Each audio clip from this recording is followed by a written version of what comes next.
오늘 살펴볼 자료는 청취자분께서 보내주셨는데요. 바로 기독교 10계명 중 7번째 계명, 간음하지 말라에 대한 글입니다. 네, 이게 그냥 들으면 아, 바람 피우지 마라, 뭐 이런 단순한 문장 같잖아요. 그렇죠. 보통 그렇게 생각하죠. 근데 자료를 읽어보니까 와, 이게 전부가 아니더라고요. 이 오래된 계명이 오늘날 우리 생각이나 관계, 심지어 우리가 뭘 보고 뭘 입는지까지 아주 깊숙이요. 네, 얼마나 깊숙이 파고드는지 그야말로 한번 심층 분석을 해보겠습니다. 좋습니다. 그래서 오늘 저희의 미션은 이겁니다. 이 계명의 원래 목적이 대체 뭐였고 또 왜 예수님은 그 기준을 아니 이건 아무도 못 지킬 것 같은 수준까지 확 끌어올렸을까? 네네. 그리고 가장 흥미로운 지점인데 이 고대의 가르침이 21세기 스마트폰 시대에 살아가는 우리에게 구체적으로 어떤 실천을 요구하는지 그 연결고리를 한번 찾아보려고 합니다. 맞습니다. 시작부터 되게 흥미로운 게 이 자료는 7계명을 그냥 도덕률 중 하나로 뚝 떼어서 보질 않아요. 아, 그런가요? 네, 저 멀리 인류 최초의 가정이 만들어진 창세기 2장까지 거슬러 올라가거든요. 그래서 이 계명이 사실은 하나님이 설계한 가정이라는 시스템을 보호하기 위한 일종의 안전장치라고 설명을 합니다. 안전장치요? 네, 결혼한 부부에게만 허락된 성이라는 특별한 선물이 그 테두리 안에서만 안전하게 빛날 수 있도록 지키는 울타리라는 거죠. 아, 성욕 자체가 나쁘다는 게 아니라 그렇죠. 그 에너지가 잘못된 방향으로 흐를 때 모든 게 망가질 수 있다는 뭐랄까 경고에 더 가깝습니다. 안전장치나 울타리라는 표현이 되게 와닿네요. 그러니까 금지 목록이라기보다는 보호장치라는 관점이군요. 그렇죠. 그런데 이 보호장치의 범위가 우리가 생각하는 것보다 훨씬 넓다는 게 이 자료의 핵심인 것 같아요. 특히 예수님이 이 주제를 다루면서 판을 완전히 뒤집어 버렸다고 하던데요. 바로 그 지점입니다. 보통 간음하면 실제적인 어떤 육체적 행위를 떠올리잖아요. 네, 당연히 그렇죠. 그런데 자료는 마태복음 5장에 나오는 예수님의 산상수훈을 인용하면서 그 정의를 내면의 영역, 그러니까 마음과 생각으로까지 급진적으로 확장시킵니다. 마음과 생각으로요? 네, 음욕을 품고 여자를 보는 자마다 마음에 이미 간음하였다. 바로 그 유명한 구절이죠. 이건 단순히 행동 조심하라는 차원을 넘어서는 거예요. 생각과 시선까지 관리하라는 정말 엄청나게 높은 기준을 제시한 겁니다. 잠깐만요. 음욕을 품고 본다는 게 기준이면 솔직히 여기서 자유로울 수 있는 사람이 있을까요? 그건 거의 불가능에 가까운 기준 아닌가요? 맞아요. 불가능에 가깝다는 지적이 정확합니다. 그래서 예수님도 아주 극단적인 표현을 사용하셨잖아요. 그 눈 이야기? 네, 내 오른 눈이 너를 실족하게 하거든 빼어내버리라. 이게 진짜 눈을 뽑으라는 뜻이 아니라 그만큼 내면의 죄와 싸우는 게 자기 신체의 일부를 포기하는 것과 같은 고통과 결단이 필요한 아주 치열한 영적 전쟁이라는 걸 보여주는 거죠. 와, 이 높은 기준을 제시한 이유 중 하나는 인간 스스로의 노력으로는 결코 이룰 수 없는 절대적인 거룩함이 있다는 걸 깨닫게 하려는 의도도 담겨 있다고 이 자료는 해석합니다. 스스로는 불가능하다는 걸 깨닫게 한다. 알겠습니다. 그 엄청난 기준을 가지고 오늘날 우리 사회를 들여다보면 그 격차가 정말 어마어마하게 느껴질 것 같은데요. 그렇죠. 특히 자료에서는 청년들의 성인식 문제를 꽤 심각하게 다루고 있더라고요. 네, 그 부분이 아주 현실적이죠. 되게 흥미로운 통계를 하나 인용하는데요. 어떤 통계죠? 기독교인 청년과 그렇지 않은 청년 사이에 혼전 관계나 동거에 대한 인식이 별 차이가 없다는 겁니다. 아, 정말요? 네. 이건 교회가 세상의 가치관에 거의 동화되어 버렸다는 아주 심각한 경고로 익히는 거죠. 자료는 여기서 더 나아가서 한국 사회의 간통죄 폐지나 사회 전체에 큰 충격을 줬던 N번방 사건 같은 구체적인 사례들을 언급해요. 그런 사건들까지요? 네. 이런 사건들이 단순히 몇몇 개인의 일탈이 아니라 성을 가볍게 여기고 상품화하는 사회 전반의 문화적 흐름 속에서 피어난 독보적과 같다고 진단하는 겁니다. 그러니까 세상에 다 그런데 뭐 이런 생각에 무비판적으로 휩쓸려가는 걸 가장 경계해야 한다는 말이군요. 맞습니다. 다들 그렇게 살아라는 말이 어쩌면 가장 위험한 유혹이 될 수 있다는 거죠. 그래서 이 자료는 세상의 흐름을 따르는 게 아니라 오히려 그 흐름을 거스를 수 있는 용기와 분별력이 필요하다고 계속해서 강조하고 있습니다. 흐름을 거슬러야 한다는 점에서 자료는 훨씬 더 민감하고 좀 논쟁적인 주제로 넘어가더라고요. 네, 그렇죠. 바로 동성애 문제인데요. 이 부분에 대한 자료의 입장은 굉장히 단호하더군요. 네, 이 문제에 대해서는 타협의 여지를 거의 두지 않는 아주 명확한 입장을 보입니다. 핵심은 이 문제를 다름의 문제가 아니라 옳고 그름의 문제로 규정한다는 거예요. 다름이 아니라 옳고 그름이다. 네, 세상은 이게 단지 다양한 성적 지향선 중 하나일 뿐 다른 것이지 틀린 게 아니라고 말하잖아요. 그렇죠. 보통 그렇게들 말하죠. 근데 자료는 바로 그 주장이 사람들을 쇠뇌하고 혼란스럽게 만드는 것이라고 비판합니다.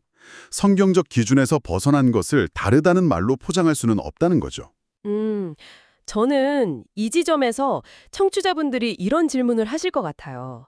옳고 그름의 잣대를 너무 강하게 들이대면 결국 그들을 혐오하거나 차별하는 결과로 이어지는 것 아니냐고요.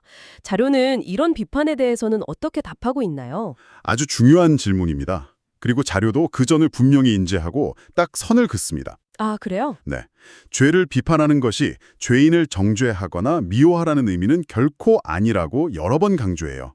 오히려 그 영혼은 불쌍히 여기고 사랑으로 품어야 하지만 그들이 잘못된 길을 가고 있다면 이것이 옳은 길이라고 명확한 기준을 제시하고 돌아오도록 돕는 것이 진정한 사랑이란 관점입니다. 무조건적인 수용이 사랑이 아니다. 그렇죠.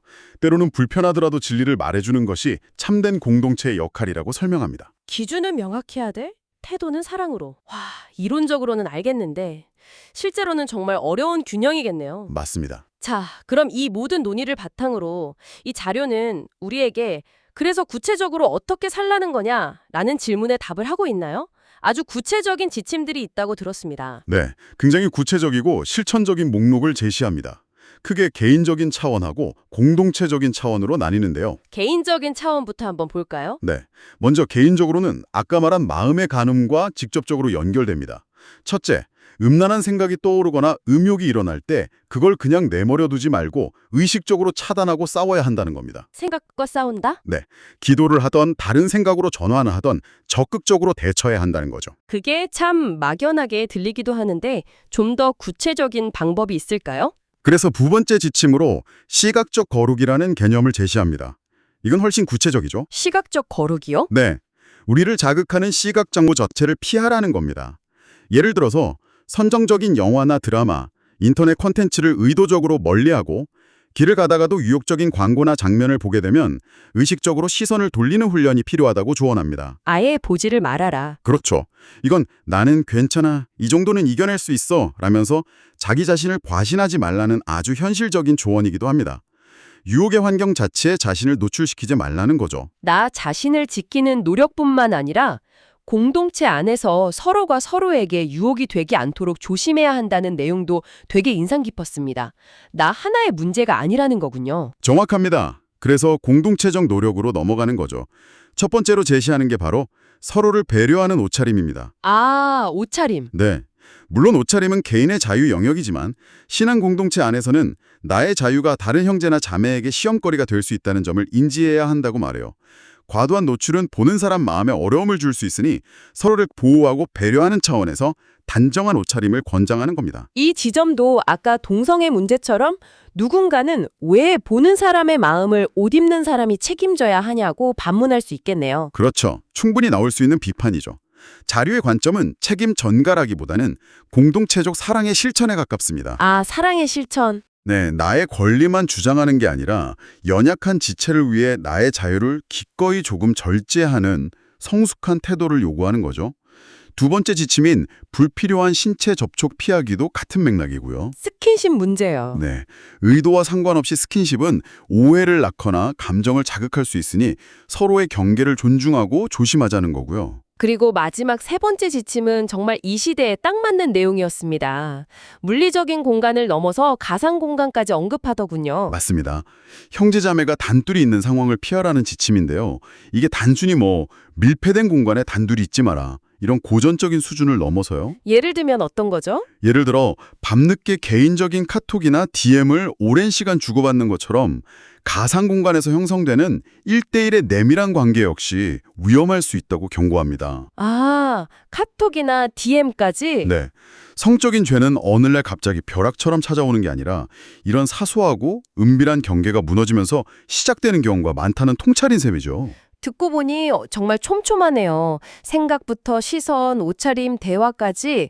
그런데 자료 마지막에 있는 대요리 문답 부록을 보니까 이 범위가 여기서 더 확장되더라고요. 아, 네, 맞아요. 이건 정말 상상도 못한 부분까지 포함하고 있어서 좀 놀랐습니다. 대요리문답은 이 계명의 큰 그림을 보여주는 아주 좋은 자료죠. 제7계명이 금지하는 죄가 뭔지 설명하는데 우리가 아는 간음, 음행, 강간 같은 직접적인 죄악은 물론이고요. 네.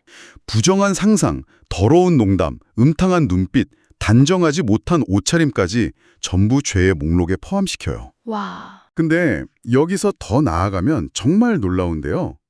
순결을 방해할 수 있는 환경을 제공하는 게으름이나 정욕을 자극할 수 있는 과식과 과음까지도 제7계명과 관련된 죄로 간주합니다. 네, 게으름이랑 과식이요. 그게 어떻게 간음하지 말라는 계명과 연결되는 거죠? 그 논리가 궁금한데요. 아주 좋은 질문입니다. 그 논리는 이렇습니다.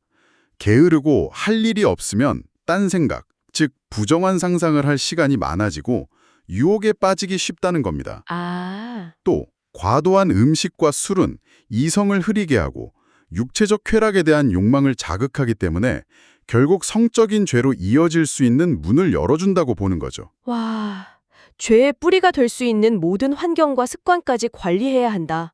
굉장히 포괄적인 접근 방식이네요. 그렇죠. 정말 빈틈을 주지 않겠다는 겁니다. 그럼 반대로 이 계명이 적극적으로 요구하는 의무도 있겠죠. 하지 말라의 반대편에는 이렇게 하라는 게 있을 테니까요. 물론입니다. 금지하는 것만큼이나 요구하는 의무도 중요하게 다룹니다.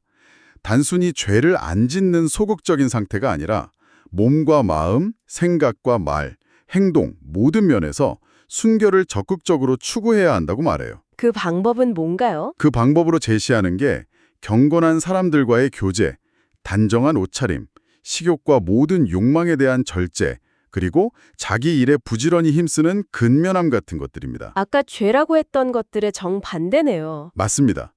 여기서 핵심은 순결은 가만히 있으면 저절로 지켜지는 게 아니라 이런 적극적인 노력과 훈련을 통해서만 얻어낼 수 있는 가치라는 관점입니다. 오늘 청취자께서 보내주신 자료 덕분에 간음하지 말라는 한 문장에 이렇게까지 깊고 넓은 의미가 담겨 있는지 제대로 알게 됐네요. 네, 저도 정리하면서 많이 배웠습니다. 가정을 지키려는 큰 그림에서 시작해서 마음속 생각까지 다스리라는 예수님의 아찔할 정도로 높은 기준, 그리고 옷차림이나 카톡 같은 지극히 현실적인 지침까지 정말 샅샅이 훑어본 것 같습니다. 이 자료의 결론은 결국 우리 모두가 이 높은 기준 앞에서 실패할 수밖에 없는 죄인이라는 사실을 인정하는 데서 시작합니다. 하지만 거기서 끝나지 않죠. 그렇죠. 예수님을 통해 그 모든 실패를 용서받았다는 사실을 상기시킵니다. 그리고 이 용서가 끝이 아니라 이제 그 용서의 힘으로 세상과는 다른 더 높은 수준의 거룩함을 향해 싸워나갈 새로운 출발선에 서게 되었다는 점을 강조하면서 마무리돼요. 죄로부터의 자유가 곧 거룩을 향한 책임으로 이어진다. 네, 아주 중요한 메시지를 던지는 거죠. 이 논의를 마무리하면서 여러분께 생각해 볼 만한 질문 하나를 남기고 싶습니다. 자료 후반부에 이런 경고가 나옵니다.